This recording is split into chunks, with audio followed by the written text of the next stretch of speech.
रूस के सुदूर पूर्व में राष्ट्रपति पुतिन ने अंतरिक्ष प्रक्षेपण केंद्र का दौरा किया। इस दौरान राष्ट्रपति व्लादिमीर पुतिन ने कहा कि यूक्रेन में रूस अपने सैन्य अभ्यास में महान लक्ष्य को हासिल करेगा। उनके देश को अलग थलग नहीं किया जा सकता। साथ ही कहा कि विदेशी शक्तियां रूस को अलग थलग करने में सफल नहीं होंगी।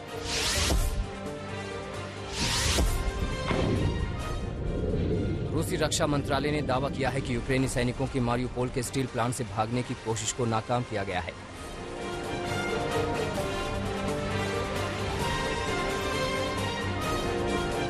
बताया गया है कि इस हमले में 50 सैनिकों की मौत हुई है। 42 सैनिकों ने रूस के सामने आत्मसमर्पण किया है।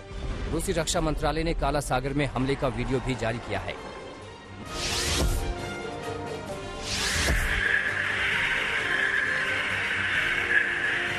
रूस के हमले पर मारियुपोल के मेयर ने बड़ा दावा किया है।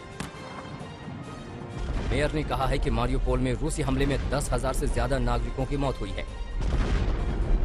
उन्होंने कहा कि हालात इतने खराब हैं कि अब भी सड़कों पर लोगों के शव पड़े हुए हैं। साथ ही कहा कि रूसी सेना शवों को ठिकाने लगाने के इरादे से शहर में मोबाइल शमशान उपकरण लेकर भी आई थी।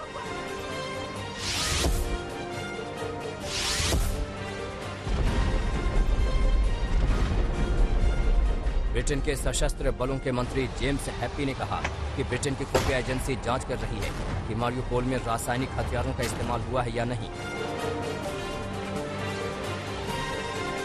अगर रूस ने केमिकल हथियारों का इस्तेमाल किया है तो दुनिया के नेताओं को गंभीरता से विचार करना चाहिए कि कैसे प्रतिक्रिया देनी है।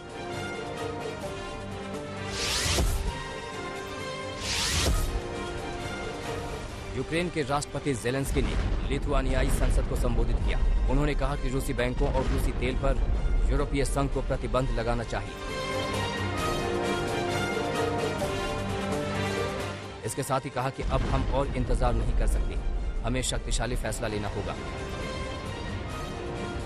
ज़ेलेंस्की ने लिथुआनियाई संसद में बूचा का भी मुद्दा उठाया।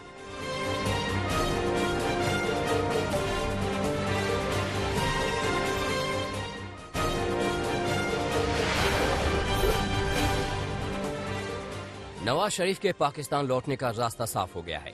पीएम शहबाज शरीफ ने राजनयिक पासपोर्ट जारी करने के आदेश दे दिए हैं। पाकिस्तान लौटते ही नवाज शरीफ को जेल जाना होगा। कोर्ट से सजा मिलने की वजह से उनके सामने दूसरा विकल्प नहीं है।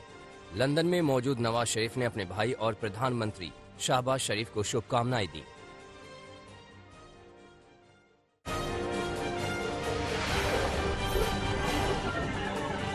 अमेरिका के ब्रुकलिन में एक सब स्टेशन पर भयानक गोलीबारी की गई है।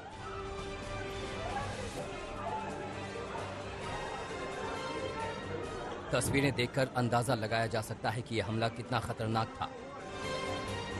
बताया जा रहा है कि 36 स्ट्रीट स्टेशन पर गैस मास्क पहनकर एक शख्स दाखिल होता है। वो पहले एक धमाका करता है और फिर धुएं की आड़ में भयानक गोलीबारी शुरू कर देता है। बताया जा रहा है कि 10 लोगों को गोली लगी है, जबकि भगदड़ में भी कुछ लोगों के घायल होने की खबर है। घायलों को सब स्टेशन से एम्बुलेंस के जरिए अस्पताल पहुंचाया गया है।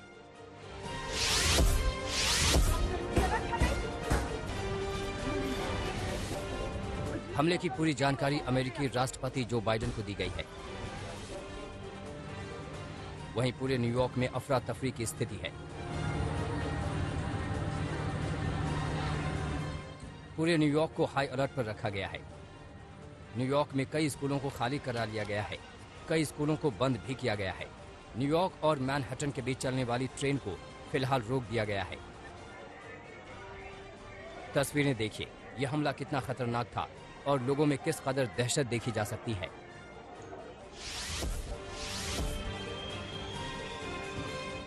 न्यूयॉर्क में हुए इस भयानक हमले ने पूरे अमेरिका को हिलाकर रख दिया है।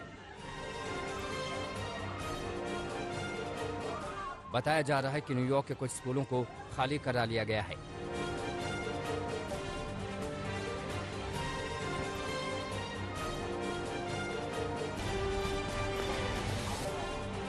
साथ ही पूरे न्यूयॉर्क को अलर्ट पर रखा गया है।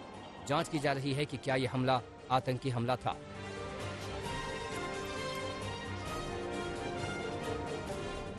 न्यूयॉर्क पुलिस ने कहा है कि हमलावर खुले में घूम रहा है। वो खतरनाक हमलावर है और दोबारा फिर से हमला करने की क्षमता रखता है।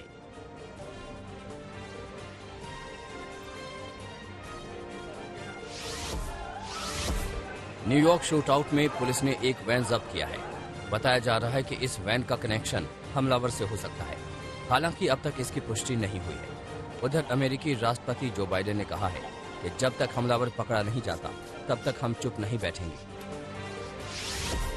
We're going to continue to stay in close contact with New York authorities and as we learn more about the situation over the coming hours and days. And something could have broken between now and the last hour. I haven't heard the news. I haven't spoken to any of my staff. But we're not letting up on it till we find out and we find the perpetrator.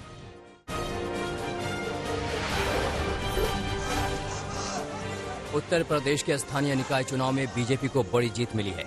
36 Vidhan Parishad सीटों में से BJP ने 33 सीटों पर जीत दर्ज की। वहीं Samajwadi party अपना खाता तक नहीं खोल सकी।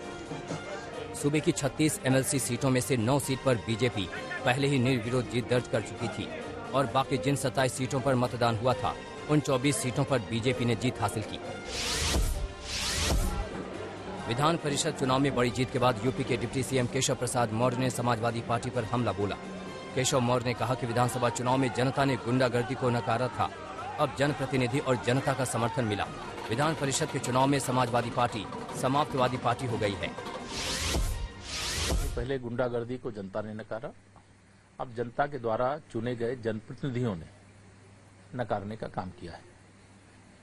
सपा विधान परिषद के इस चुनाव में समाप्तवादी पार्टी, जो मैं पहले भी कहता था, वो बन गई है और मैं सभी विजयी भाजपा के जितने भी उम्मीदवार हैं उनको बहुत बधाई देता हूं। अपने एक एक कार्यकर्ता का अभिनंदन करता हूं, पूरी टीम का अभिनंदन करता हूं।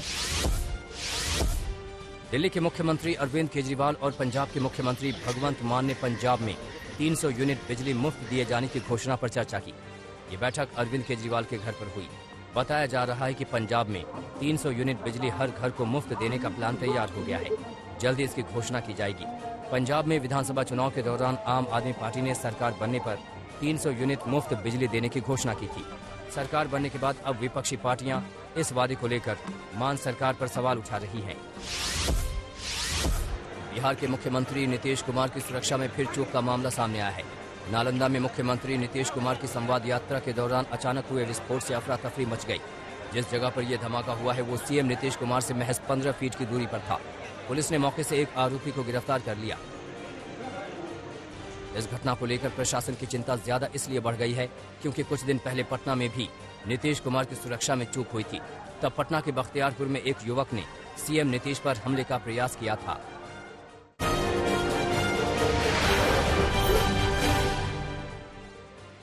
पश्चिम बंगाल के नादिया में नाबालिग लड़की की मौत की घटना ने राज्य की राजनीति में उबाल ला दिया है। सबसे ज्यादा हंगामा मुख्यमंत्री ममता बनर्जी के बयान को लेकर हो रहा है। सूबे की सीएम ममता बनर्जी ने रेप की बात को इनकार करते हुए कहा था कि ऐसा दिखाया जा रहा है कि नाबालिग की रेप की वजह से मौत हुई है, लेकिन क्या आप इसे रेप कहेंगे? क्या इस पहलू की जांच हुई है? मुख्यमंत्री ममता बनर्जी के बयान को बीजेपी नेताओं ने शर्मनाक बताया है। बीजेपी नेता शुभेंदु अधिकारी ने कहा है कि ऐसे बयान के लिए ममता बनर्जी को अपना मुंह ब्लीचिंग पाउडर और फिनाइल से साफ करना चाहिए। शुभेंदु अधिकारी ने कहा है कि मुख्यमंत्री के मुंह से ऐसी ओछी टिप्पणी की आशा नहीं की जा सकती। ये तो निंदा से भी परे है। पश्चिम बंगाल के नादिया में हुई नाबालिग लड़की की मौत का मामला बढ़ता जा रहा है। कलकत्ता हाईकोर्ट ने इस केस की सीबीआई जांच के आदेश दे दिए हैं। पुलिस से मामले को केंद्रीय एजेंसी को सौंपने को कहा है। कोर्ट ने कहा है कि मामले की निष्पक्ष जांच और पीड़ित के परिवार के साथ ही राज्य के लोगों में विश्वास पैदा करने के लिए इस केस की सीबीआई जांच होनी चाहिए। शुभेंदु अधिकारी ने भी इस केस की सीबीआई जांच की मांग की थी। कांग्रेस नेता दिग्विजय सिंह के खिलाफ केस दर्ज किया गया है। ये केस खरगोन हिंसा में गलत ट्वीट करने को लेकर किया गया। दरअसल दिग्विजय सिंह ने बिहार के एक वीडियो को खरगोन का बताते हुए ट्वीट किया था और इस ट्वीट के जरिए एमपी की शिवराज सरकार पर हमला बोला था। हालांकि बीजेपी नेताओं की ओर से पलटवार के बाद दिग्विजय सिंह ने ट्वीट डिलीट कर दिया था। सीएम शिवराज सिंह चौहान ने इस घटना के बाद दिग्विजय सिंह के खिलाफ केस दर्ज करने के संकेत दिए थे। देश में खुदरा महंगाई दर 16 महीने के उच्च स्तर पर पहुंच गई है। सरकार की ओर से जारी आंकड़ों के मुताबिक मार्च में खुदरा महंगाई दर फरवरी के मुकाबले 14.49% बढ़कर 6.95% पर पहुंच गई। फरवरी में खुदरा महंगाई दर 6.07% थी। वहीं पिछले साल मार्च में खुदरा महंगाई की दर 4.3% पर थी। मार्च महीने में खुदरा महंगाई दर में ये तेजी खाने पीने के सामानों की कीमतों में उछाल की वजह से आई है।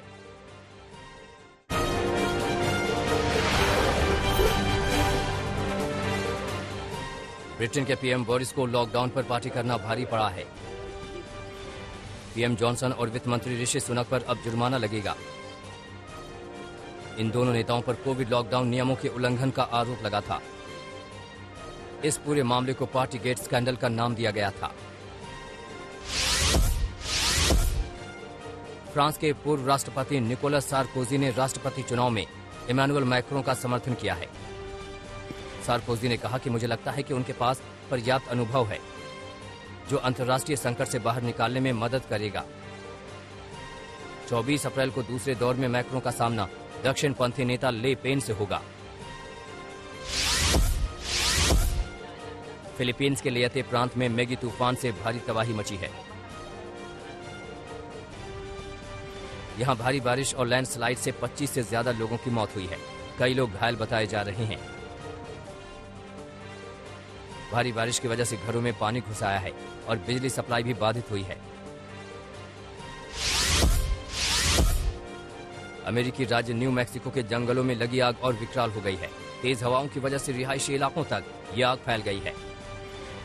वेलेंशिया काउंटी के अधिकारियों ने लोगों को दूसरी जगहों पर शिफ्ट होने की अपील की है।